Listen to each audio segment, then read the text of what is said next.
Hello, let us start new topic, that is drift velocity. As you know, this is your video number 2. Okay, here is drift velocity and what's required here. In classical theory, so many things is mentioned.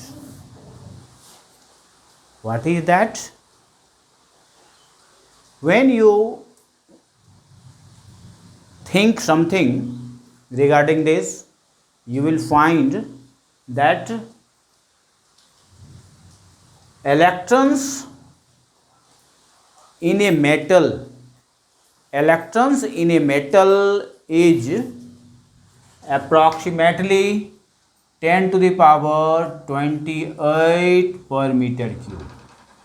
It means what?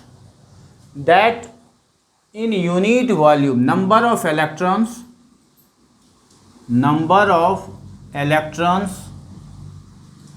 in unit volume,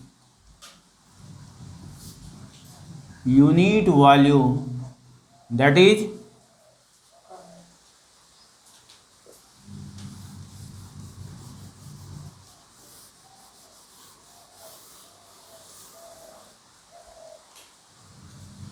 number of electrons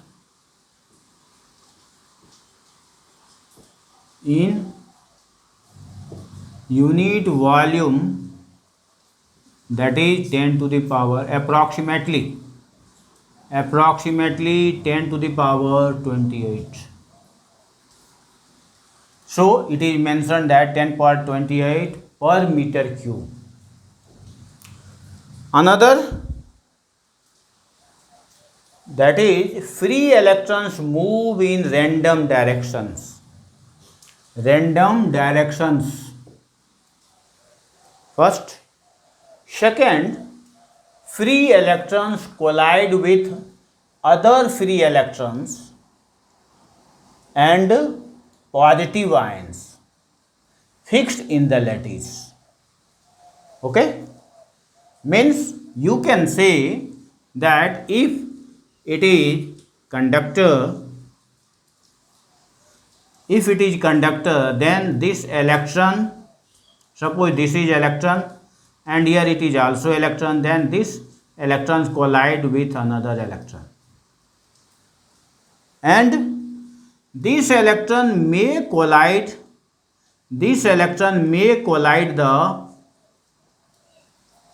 positive metallic ions, and so on. So it is mentioned here that free electrons collide with other free electrons and कह सकते हैं या as well as positive ions, ऐसे भी लिख सकते हैं, as well as positive ion fixed in the lattice. Okay, next one, all collisions are elastic. In 11th standard, it is known to you all that what is elastic collision and what is inelastic collision. So far as elastic collision is concerned, it is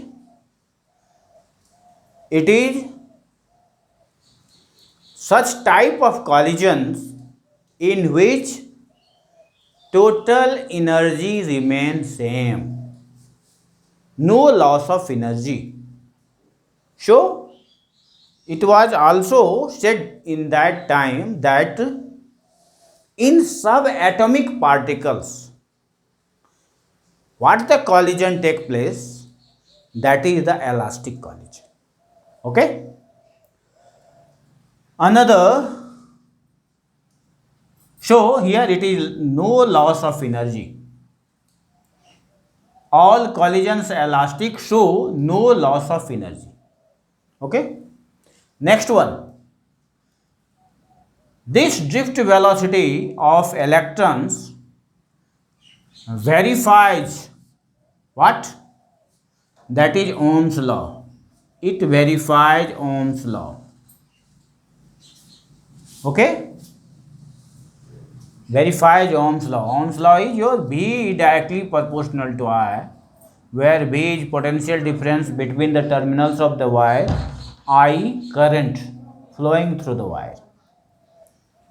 This one is verified by this drift velocity of electron. Another, it explains electrical conductivity of metals. Means this drift velocity also explains electrical conductivity. Okay? So, it is very much useful. Another, it derives relation between electrical and thermal conductivity. Electrical and thermal conductivity. Okay? In our syllabus, it is 1, 2, and this is 3. Okay? These 3 are used in our 12th standard syllabus. Now, we have to learn it so far as drifting of electron is concerned, what it contributes to the electron, to the current, electric current. What contribution taking place due to this drifting of the electrons? We have to see. Okay? So, this is the thermal motion of electrons. We have taken here some sample of electrons so that no problems arise to understand. Okay? So, here it is, suppose one electron, second electron, third electron, fourth electron, fifth electron, and so on.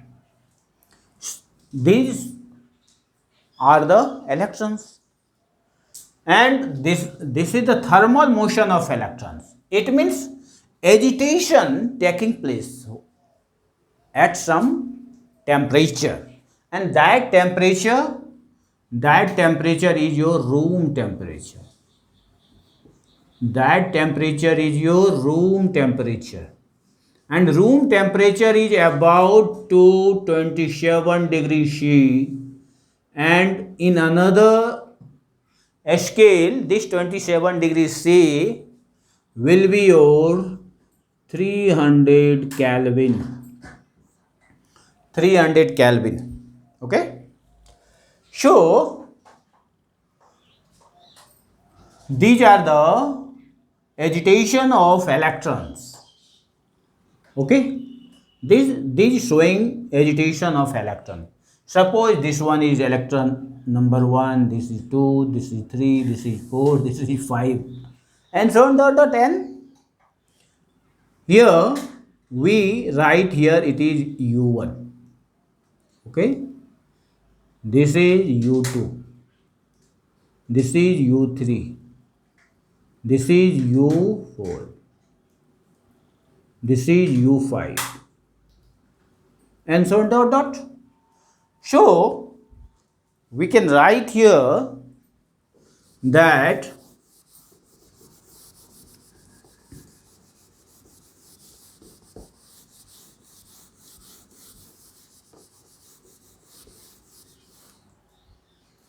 U1 is thermal velocity of first electron. Let us suppose, you can write here, let us suppose u2 thermal velocity of second electron, u3 thermal velocity of third electron, and suppose un thermal velocity of nth electrons. Okay, again the sum of these u1 u2 u3 and so on dot dot un and un upon n, that is average velocity, average thermal velocity यहाँ दे देते हैं, सबसे बढ़िया होगा average thermal velocity, average thermal velocity of n electrons. Okay, this is equal to what? That is sum total and average, that is n is your number of electrons, n is your number of electrons in the conductor. So it becomes 0. It becomes 0. If it doesn't equal 0,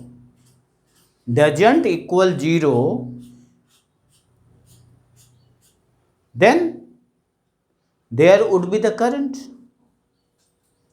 because electron contribute to flow the current. So these are the scenario. Another main concept here, that question is here, does electron move from one terminal to another terminal of the conductor? Does one electron move one terminal to another terminal? Means, does one electron, suppose from 1 to here, this first electron may reach here the another terminal? No, because there are so much hurdles here. It is not just like a ball. When one footballer kick the football from one goal post to another, might be possible that football reach to the another terminal of the goal post. Means, यदि एक footballer किसी football को एक terminal पर field के, जैसे दो goal post होते हैं, दो गोल पोस्ट में से किसी एक गोल पोस्ट से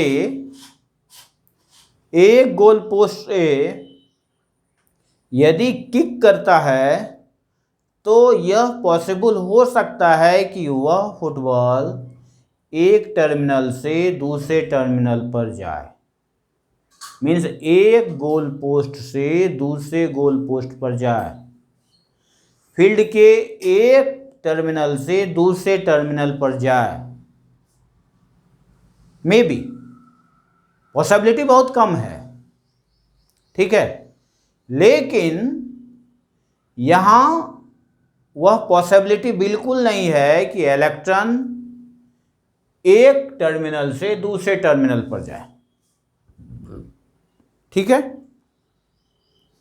क्यों कि नंबर ऑफ इलेक्ट्रॉन्स यहां देख रहे हैं 10⁻28 है नंबर 1। अब होता है क्या, अब देखिए ये तो थर्मल वेलोसिटी की बात किया, अब यहां पर हम लोग इस पर इलेक्ट्रिक फील्ड लगाते हैं। तो जब इलेक्ट्रिक फील्ड हम लोग लगाते हैं तो इलेक्ट्रिक फील्ड लगाने पर यह क्या हो रहा है कि देखिए ये मूवमेंट जो इसका है वह थोड़ा सा चेंज किया, या नहीं भी चेंज करता, जैसे ये नहीं चेंज किया तो इसका देखिए ये कंपोनेंट जो है इसका ये वेलोसिटी का ये कंपोनेंट ले लिया जाता एडिशन में, ये हमको काम आ सकता था। ये तो ऐसे आ गया, इसका ये कंपोनेंट हम लोग ले सकते हैं और इस तरह से यह मूव करता जाएगा। तो ये जब इलेक्ट्रिक फील्ड लग गया तो अब ये क्या हो गया, ये V1 हो गया, ये V2, ये V3, ये V4 और ये V5 यहाँ पर आ गया, ठीक है। तो ये देख रहे हैं आप। अब यहाँ पर थोड़ा सा मैं सिनारियो को बताऊंगा क्या होता है, इसमें कुछ और बातें आएगी। जैसे सपोज कीजिए कि नंबर 1 इलेक्ट्रॉन्स है, वह इलेक्ट्रॉन जो है वहाँ कहाँ रहेगा, निश्चित तौर पर किसी एटम में रहेगा। अब एटम यदि यहाँ है, एटम में सपोज कीजिए कि यहाँ पर इलेक्ट्रॉन्स हैं और वह इलेक्ट्रॉन्स जो है वह क्या हो गया कि वह इलेक्ट्रॉन सपोज कीजिए कि यहाँ 1 और 2 इलेक्ट्रॉन्स, अब यहाँ से यहाँ ए से आया ये। अब देखिए यहाँ ये इस एटम का ये इलेक्ट्रॉन्स है, ध्यान दीजिएगा, ये एटम का ये नंबर 1 इलेक्ट्रॉन्स यहाँ है, और नहीं तो यहाँ और अब हम दे सकते हैं 2 3 दे देते हैं, 2 3 कर दें। अब यहाँ से देखिए ये इलेक्ट्रॉन यहाँ आया, तो ये जो है यहाँ से ये कॉलिजन हुआ, ये जो कॉलिजन हुआ इसमें जो टाइम स्पेंड हुआ, टाइम उसको कहते हैं एलिप्स, ठीक है। ये जो टाइम लगा या सीधा सीधी आपके टाइम टेकन, ये टाइम 1 इलेक्ट्रॉन से दूसरे इलेक्ट्रॉन को कोलाइड करने में जो टाइम लगा, इसको हम लोग कहेंगे time taken to collide 1 electron to another successive electron. Time taken to collide 1 electron to another successive electron is called, क्या कहलाएगा जानते हैं? ये क्या कहलाता है? यही कहलाता है रिलैक्सेशन टाइम, यही कहलाता है आपका रिलैक्सेशन टाइम। देखिए तो ये आपका हुआ रिलैक्सेशन टाइम। अब यहाँ से ये फर्स्ट इलेक्ट्रॉन यहाँ कोलाइड किया, हो सकता है कि इस इलेक्ट्रॉन का वेलोसिटी यहाँ 0 हो जाए, ज़्यादा पॉसिबिलिटी है। तो ये कोलाइड किया, चूँकि यहाँ पर एक और बात है, इलास्टिक कोलिजन है, तो यहाँ पर ये क्या हुआ, जैसे सेम मास वाला होता है तो वह दूसरे को टक्कर मारता है तो वह वेलोसिटी में आ जाता है, वह सेम वेलोसिटी गेन करता है। अब यहाँ जो ये कोलाइड किया तो ये एनर्जी जो है, ये एनर्जी लेकर के ये इलेक्ट्रॉन मूव करेगा, और मूव जो किया तो अब यह किस डायरेक्शन में मूव किया, what the direction of the second electron, no one can say, ठीक है। उसके बारे में कोई नहीं बता सकता है कि उसका डायरेक्शन क्या होगा।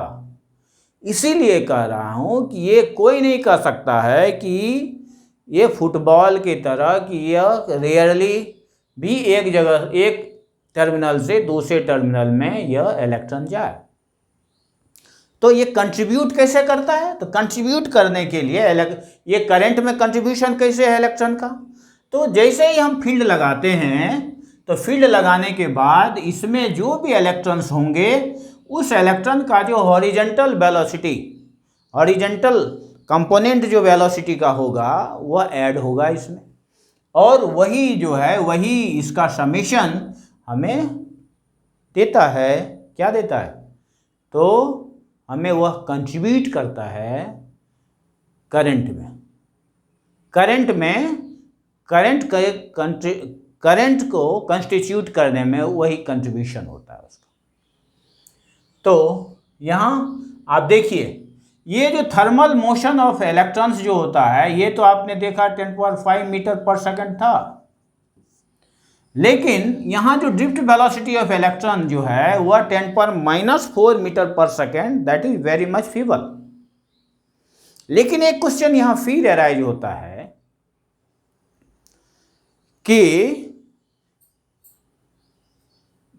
किस तरह से इतना कम वेलोसिटी वाला इलेक्ट्रॉन एक आदमी के स्विच ऑन करने पर तुरंत बल्ब जल जाता है। जैसे ही स्विच ऑन करता है बल्ब जल जाता है। ऐसा कैसे संभव होता है? तो देखिए, यहाँ पर मैं पहले ही बताया कि ये जो आपको क्वांटम थ्योरी ऑफ ये जो मैं बता रहा हूँ कॉलिजन का, तो अब ये क्या हो रहा है कि जैसे यहाँ पर एक इलेक्ट्रॉन क्या किया, दूसरे इलेक्ट्रॉन को टक्कर दिया। अब इसको एक एग्जाम्पल के तौर पर आप लीजिए, एक बड़ी सी लाइन है, सपोज कीजिए स्कूल का बड़ी सी लाइन है, उसमें 500 बच्चे खड़े हैं।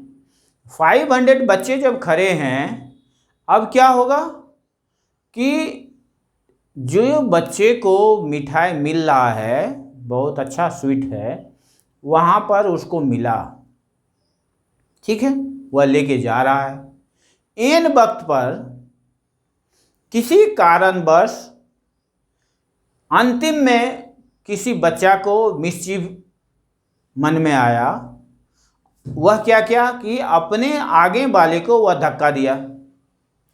वह अपने जस्ट जो सक्सेसिव उसका जो सक्सेसर है सामने वाला, उसको धक्का दिया। तो वह जो धक्का है वह धक्का दूसरे को मिलेगा, वह तीसरे को मिलेगा, और होते होते कुछ ही पल में आगे वाला भी उससे प्रभावित होगा। और यदि वह धक्का जोर का है तो आगे वाला भी गिर सकता है, उससे प्रभावित हो सकता है।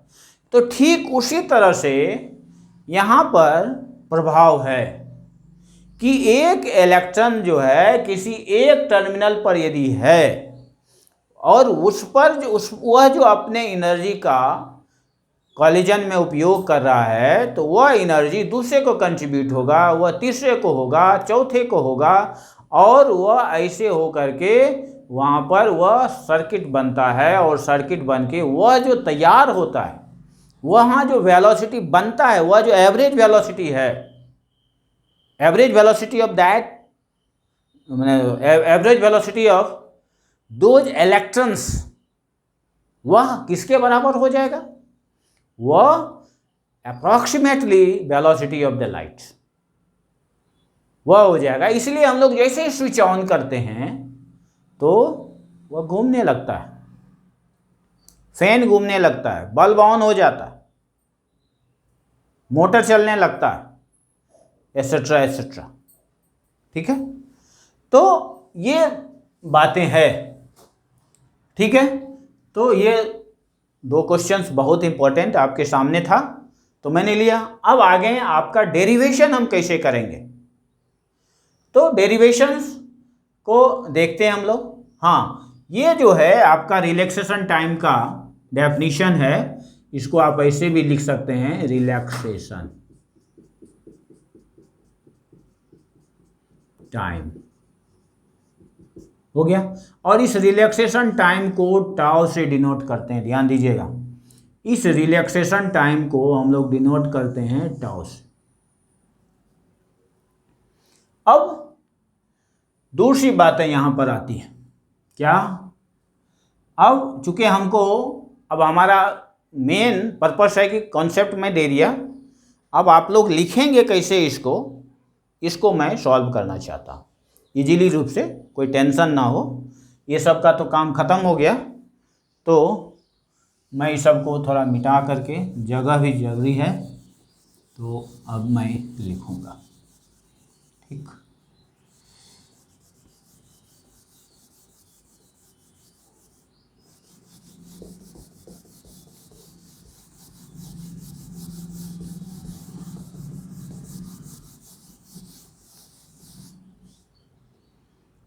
U1 U2 तो आप लोगों ने देख ही लिया।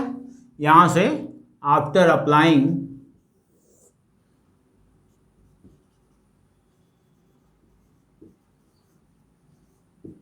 Electric field E across the terminals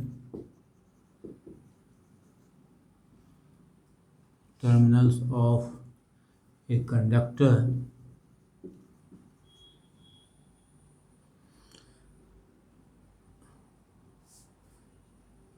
final velocity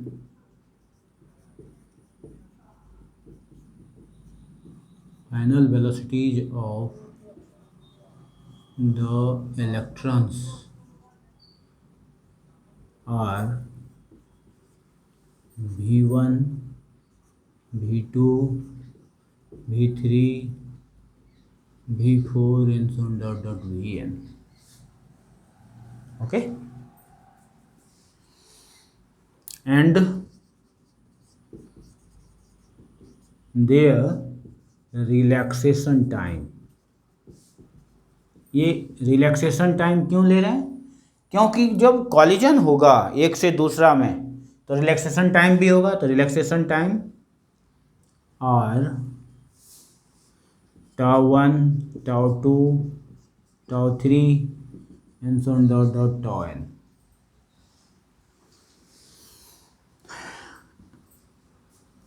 हो गया।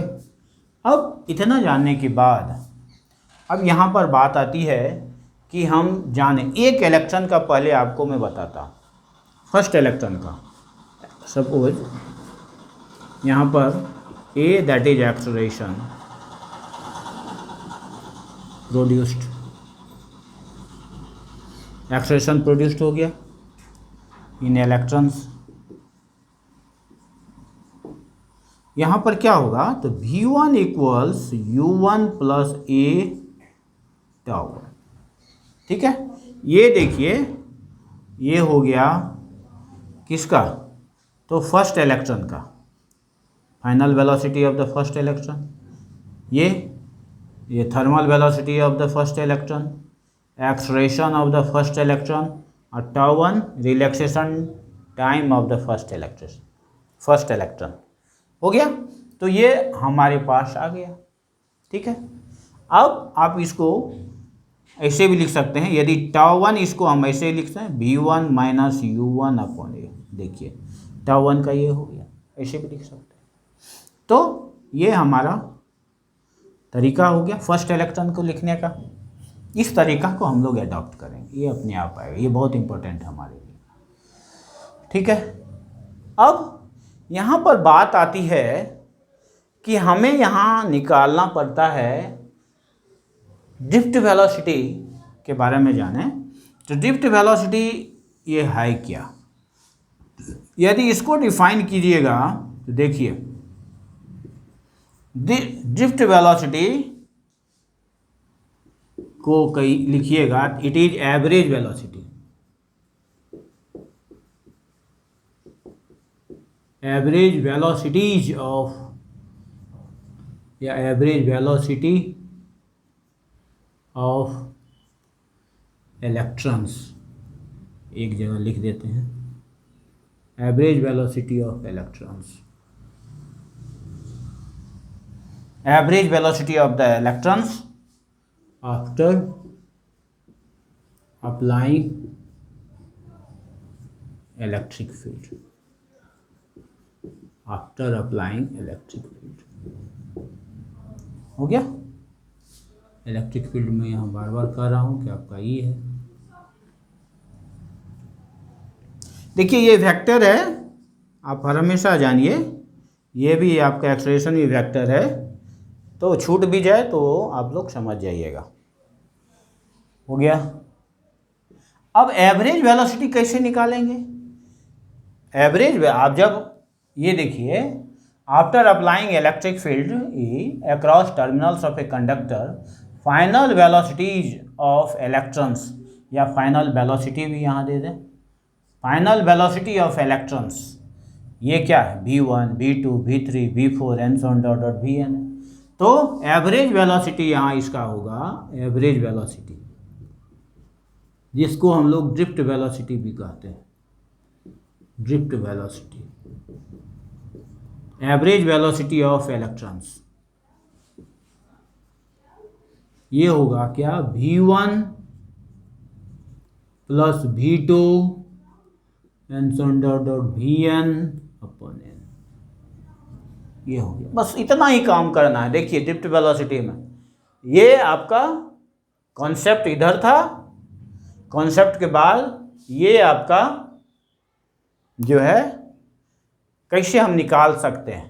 तो यहाँ पर एक चीज़, यहाँ पर आप थर्मल वेलोसिटी के बारे में सिर्फ दे दीजिएगा, यहाँ पर लिख सकते हैं थर्मल वेलोसिटी के बारे में, यहाँ लिख सकते हैं, है ना, थर्मल वेलोसिटी ऑफ इलेक्ट्रॉन्स। और यहाँ पर सपोज पहले लिख दीजिएगा और यहाँ लिख इलेक्ट्रॉन्स। हो गया। R u1 u2 and so dot dot u1 यहाँ दे दीजिए। आफ्टर अप्लाइंग इलेक्ट्रिक फील्ड ये लिख दीजिएगा, ज़्यादा आपको लिखने का ज़रूरत नहीं, आप बस ये निकाल दीजिएगा। अब यहाँ पर देखिए, अब सबका आप यूज कर सकते हैं। ये जो है अब आपको क्या हुआ, इसको हम लोग vd लिख दें, drift velocity, drift velocity of electrons vd हो गया। और ये ड्रिफ्ट वेलोसिटी इलेक्ट्रॉन्स का v1 के बदले यहाँ दें, v1 के बदले देखिए v1 equals u1 plus a tau 1, यहाँ हो गया u1 plus a tau 1 plus ये देखिए v1 के बदला हुआ plus v2 plus a tau 2 and so on dot dot. ठीक है, यहाँ पर मैं लिखता हूँ vn plus a tau n, हो गया, अपॉन n। कुछ तो नहीं किए, v1 का वैल्यू दिए, v1 equals u1 plus a tau 1, v2 equals v2 plus a, sorry ये v2 लिखा गया, u2 होगा। हाँ, ये सब वेक्टर आप दे सकते हैं। ठीक है, हो गया। यदि वेक्टर नहीं देंगे तो क्या होगा, स्पीड यदि होता तो स्पीड तो कभी जीरो होगा ही नहीं, इसलिए ये जरूरी है। अब यहाँ पर that implies vd equals u1 plus u2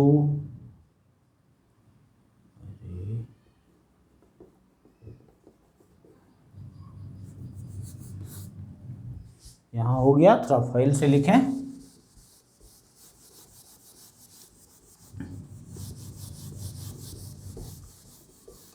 अब कुछ बचा ही नहीं, सिर्फ अब मैथमेटिक्स है, कॉन्सेप्ट खत्म। तो ये हो गया, दैट इम्प्लाइज vd इक्वल्स, ये देखिए u1 plus u2 plus n so dot dot un upon n plus a tau 1 tau 2 plus tau n upon n equals, ये हो गया 0 प्लस a टाउ। ये जितना है इसका एवरेज रिलैक्सेशन, क्योंकि सारे इलेक्ट्रॉन्स अलग अलग रिलैक्सेशन टाइम्स हो सकते हैं। ठीक है, फर्स्ट इलेक्ट्रॉन सेकंड से कोलाइड किया, वह सपोज कीजिए कि टाउ 1 है, वह थोड़ा छोटा है, हो सकता है सेकंड थर्ड से कोलाइड कर रहा है वह बड़ा हो जाए, थर्ड फोर्थ से यदि कोलाइड करे तो वह उससे ज़्यादा रिलैक्सेशन टाइम ले, इस तरह से अलग अलग हो सकता है, इसलिए उसका एवरेज कर दिए और ये हो गया एवरेज। ये जो है इसको हम लोग कहेंगे एवरेज रिलैक्सेशन टाइम ऑफ किसका है ये, इलेक्ट्रॉन्स, दैट इज टाउ, है ना। ये हुआ equals tau 1 tau 2 tau n upon n, ये हो गया। इसको ऐसे कर समझने के लिए। अब यहाँ पर क्या हुआ देखिए, V D equals A tau हुआ हमारे पास। देखिए ये भी वेक्टर, ये भी वेक्टर, ध्यान दीजिएगा। अब आगे this V D equals A acceleration जो है according to second law of Newton, F equals क्या होता है, मास इंटू एक्सलेशन। अब यहाँ एफ है और एफ है, हमको एफ बाई मास कर दें तो ये हो गया एक्सलेशन, हो गया। तो यदि मास ऑफ इलेक्ट्रॉन m है तो यहाँ पर हम लोग लिख सकते हैं एफ अपॉन m, हो गया टाउ। अब फिर देखिए, फिर यहाँ पर मैं बताता हूँ, ये जो है इलेक्ट्रिक फील्ड जो होता है, दैट इलेक्ट्रिक फील्ड क्या हो, force per unit charge, force per unit charge होता है, इसलिए यह क्या हो गया, F इक्वल्स क्यू ई। देखिए अब एक बात मैं यहाँ समझाना चाह रहा हूँ कि यहाँ पर यदि यह प्लस है तो जिधर फोर्स इलेक्ट्रिक फील्ड है, जिधर इलेक्ट्रिक फील्ड है उधर ही एक क्यू चार्ज जाएगा, plus Q charge move along the direction of electric field, हो गया। अब दूसरा, यदि माइनस क्यू हो जाए तब क्या ऐसा होगा, minus Q charge move along नहीं होगा, opposite, move opposite to the direction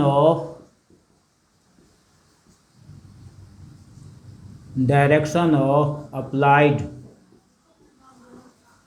electric field, ठीक है। यह हो जाएगा, देखिए ये मैं क्लियर कर रहा हूँ। अब यहाँ पर आप देखिए पहले, फिर हम लोग जाएंगे उधर। तो इलेक्ट्रॉन है, इलेक्ट्रॉन के पास चार्ज माइनस ई है और ई इलेक्ट्रिक फील्ड है, ठीक है, इतना अपॉन m टाउ। अब यहाँ पर आप देखिए ये जो है फोर्स का डायरेक्शन किधर होगा, opposite to the electric field, या ये जिसके कारण इलेक्ट्रॉन का मूवमेंट अपोजिट हो जाएगा, फोर्स अपोजिट लगेगा, क्योंकि यहाँ पर ये फोर्स अपोजिट होने का कारण है कि ये चार्ज निगेटिव है, ठीक है। तो चार्ज निगेटिव है, तो अब देखिए यहाँ इलेक्ट्रिक फील्ड किधर है, पॉजिटिव से निगेटिव इधर, ये आपका इलेक्ट्रिक फील्ड है, ठीक। इलेक्ट्रिक फील्ड का डायरेक्शन इस एरो से दिखाया जा रहा है, देखिए ये एरो कहीं कंफ्यूजन ना हो जाए, इसलिए यहाँ मैं दे रहा हूँ इलेक्ट्रिक फील्ड। तो इलेक्ट्रिक फील्ड का डायरेक्शन ये हो गया। इलेक्ट्रॉन का डायरेक्शन क्या है, इसके अपोजिट, ये इलेक्ट्रॉन का डायरेक्शन इसके अपोजिट होगा, ये किधर है, अपोजिट, ठीक है, इलेक्ट्रॉन का इसके अपोजिट। लेकिन करंट किधर होगा, आई इधर होगा, आई इधर होगा, क्लियर? तो यही है आपका। तो दिस इज ड्रिफ्ट वेलोसिटी, ये एक्सप्रेशन ऑफ ड्रिफ्ट वेलोसिटी हुआ, हो गया। अब यहाँ पर यदि हम आपको कहें कि यूनिट ड्रिफ्ट वेलोसिटी का क्या होगा, तो देखिए यूनिट ऑफ ड्रिफ्ट वेलोसिटी, देखिए ये यूनिट जो वेलोसिटी है तो यह क्या हो गया, metre per second. Unit of drift velocity metre per second, ठीक है। डायमेंशन भी आराम से निकाल सकते हैं, जो वेलोसिटी का डायमेंशन होगा, ठीक है। तो ये रहा आपका ड्रिफ्ट वेलोसिटी। अब ड्रिफ्ट वेलोसिटी के बाद मैं अगला वीडियो बनाऊंगा करंट और ड्रिफ्ट वेलोसिटी पर रिलेशन, और फिर ओम्स लॉ वेरिफिकेशन हम लोग करेंगे जो यहाँ पर है।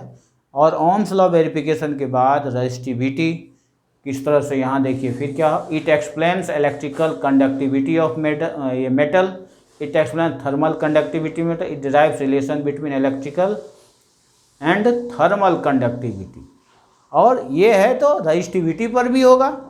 तो ये दोनों बात, क्योंकि रेजिस्टिविटी या कंडक्टिविटी दोनों एक दूसरे का अपोजिट है। हमारे पास है क्या, हमारे पास सिलेबस में है आपको रेजिस्टिविटी, इसलिए रेजिस्टिविटी का यहाँ बताएंगे हम लोग।